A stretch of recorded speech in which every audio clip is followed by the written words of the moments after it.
Si Konsihal Kuya Nick Pipito. Sa Dakbains Toledo may galaboy na pili nga chairman sa Philippine Councilors League. PCL din sa Rion 7. Italye sa report, sayro nato kini mga katropa. Pinagi sa pagpamati ni katropa Grigi Magdanaro. Live report. Na piling chairperson sa Philippine Councilors League sa Rion 7, si board member o PCL President sa Cebu Province nga si Ricardo Kuya Nick Pipito. Kini aton sa gipahigayon nga botasyon sa usa sa mga hotel dito mismo sa may Iloilo City.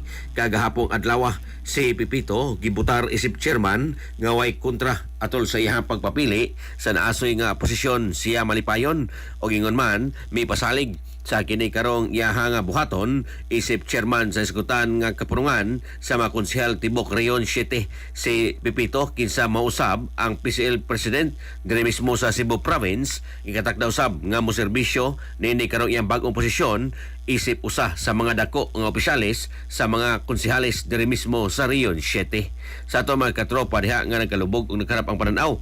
Inom kanunay og Vision X Plus of gel capsule gumikan kay kini kompleto sa mga phytonutrients nga mapagtar sa itong mga mata ano na kay lutein, beta-carotene, vitamin E ug zeaxanthin. Alang sa usang Pilipino para sa Pilipinas, kinang katropa Gregi Magdaro, XFM News. XFM.